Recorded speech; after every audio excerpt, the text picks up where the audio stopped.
बिस्मिल्लाहिर्रहमानिर्रहीम अस्सलाम वालेकुम जी। आप देख रहे हैं ज़हरा अहमद किचन सीक्रेट्स और आज मैं आपके साथ शेयर करने जा रही हूँ बहुत ही जो है आम रेसिपी लेकिन बहुत यूनिक स्टाइल में। ठीक है, आपने आज तक ऐसा मटर का पुलाव नहीं खाया होगा। आप कहेंगे कि क्या एक सिंपल सा मटर का पुलाव भी इतना मज़ेदार हो सकता है। आपने अगर इस मटर के पुलाव को इस तरीके से बनाना है ना, तो यकीन माने जो खाएगा आपसे रेसिपी पूछे बगैर नहीं रहेगा और आपकी तारीफ़ किए बगैर नहीं रह पाएगा। तो आपने क्या करना है जी, सबसे पहले ऑयल ले लेना है। हमारे जो चावल हैं वो हाफ़ kg है, तो उसके हिसाब से हमने हाफ़ कप ऑयल ले लिया। ठीक है, एक प्याज हम इसमें ऐड कर लेंगे। प्याज को आपने क्या करना है, जस्ट फ्राई करना है। कोई इसका आपने कलर चेंज नहीं करना, कोई भी आपने इसमें जो है वो इसको कलर नहीं देना, यानी कि आपने इसको ब्राउन नहीं करना, इसको आपने वाइट ही रहने देना है। ठीक है जी, तो आपने क्या करना है, इस तरीके से आपने फ्राई कर लेना है। साथ में हम इसमें ऐड कर देंगे साबुत मसाले, जिसमें हमने इसमें ऐड कर दिए हैं 2 तेज़पात, 1 दालचीनी, 1 बड़ी इलायची, 3 छोटी इलायची, 8 से 9 हमने इसमें काली मिर्च ऐड की है, 1 टीस्पून ज़ीरा ऐड किया है और इसमें ऐड किए 4 से 5 लौंग। साथ ही हम इसमें ऐड कर देंगे अदरक लहसुन का पेस्ट। अदरक लहसुन का पेस्ट ऐड करके हमें इसको करना है मज़ीद फ्राई।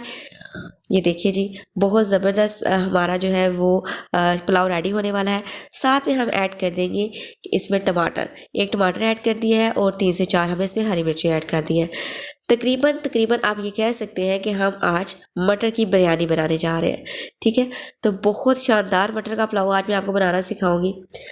आपने क्या करना है, अब इस पॉइंट पे हम इसमें ऐड कर देंगे नमक। नमक आपने हस्बे जायका ऐड कर देना है। साथ में हमने इसमें ऐड कर दिया है खुश्क धनिया, 1 टेबलस्पून हम इसमें खुश्क धनिया ऐड कर देंगे। ठीक है जी, तो अब हम इसको जो है वो थोड़ी सी करेंगे भुनाई।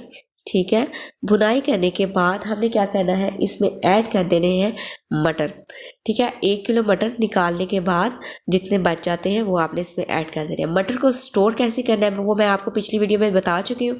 आप वो देख सकते हैं कि आप किस तरह मटर को 6 माह तक आसानी से स्टोर कर सकते हैं। ना ही आपके मटर उगेंगे, ना ही पकाने के वक्त उसमें झुर्रियाँ आएंगी।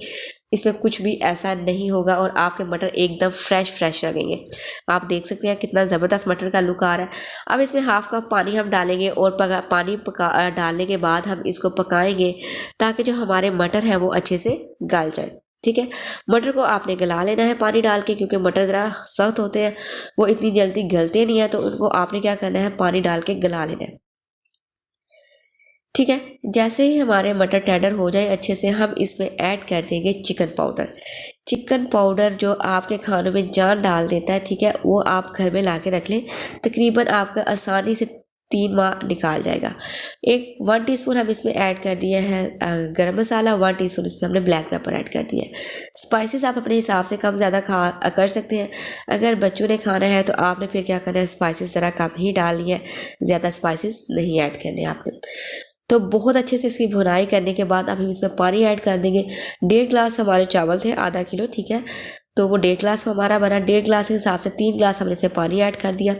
जैसे ही पानी उबलने लगेगा हम इसमें जो है वो अपने चावल ऐड कर देंगे, जो कि हमने भिगो के आधा घंटा पहले रखे थे। ठीक है, चावल को जब भी आप भिगोएं, सबसे पहले आपने क्या करना है, चावल को अच्छे से आपने करना है वॉश करने के बाद आपने भिगोना है उसको। ठीक है, अगर भिगोने के बाद वॉश करेंगे तो आपके चावल टूट जाएंगे। जैसे ही पानी उबलने लगे आपने फ़ौरन से इसका दम लगा देना है। तकरीबन आपने इसको जो है वो 7 मिनट के लिए दम लगाना है। ठीक है, तो अभी हम इसमें ऐड कर देंगे टमाटर। 1 टमाटर ऐड कर दिया है, 3 से 4 इसमें मैंने हरी मिर्ची ऐड कर दी है।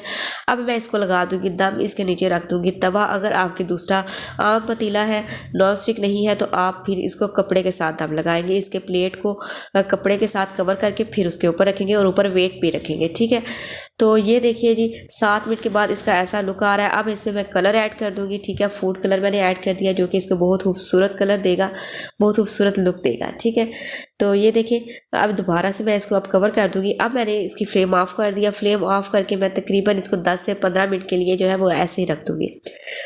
ठीक है, अब क्या करेंगे, अब ये देखिए, ढक्कन हटाएं और इसकी थोड़ी सी स्टीम निकलने दें। ठीक है, स्टीम निकलने के बाद अगर आप चावल को हिलाते हैं, उसकी मिक्सिंग करती हैं, तो क्या होता है कि चावल आपके जो है वो टूटते नहीं हैं और बिल्कुल खिले खिले बाहर आते हैं। ये देखें जी, माशाल्लाह माशाल्लाह, एक एक चावल का जो दाना है वो अलग अलग बना है और कितने लंबे लंबे चावल बने हैं। यानी कि अगर आप चावल को इस तरीके से दम लगाते हैं, बासमती राइस को, ठीक है, बासमती राइस को आप इस तरीके से दम लगाते हैं तो ना तो आपके चावल टूटेंगे ना जुड़ेंगे, ठीक है, एकदम लंबे लंबे और खिले खिले चावल बनेंगे। तो अब हम इसकी सर्विंग कर लेते हैं अपने प्यारे सी ट्रे में। तो आपने क्या करना है जी, इसको आप सर्व कर लें जी रायते के साथ और सलाद के साथ। अचार ले लें, साथ में चटनी ले लें आप लहसुन की। और जब आप इसको सर्व करेंगे और ख़ुद खाएंगे तो यकीन माने उंगलियां चाट जाएंगे। तो आपने क्या करना है, जल्दी से वीडियो को लाइक कीजिए, चैनल को सब्सक्राइब नहीं किया हुआ तो सब्सक्राइब कीजिए। इंशाल्लाह नेक्स्ट वीडियो में हाजिर होंगे एक नई रेसिपी के साथ। तब तक रखिएगा अपना और अपने प्यारों का ढेर सारा ख्याल और मुझे रखिएगा। तो अब याद, अल्लाह हाफ़िज़।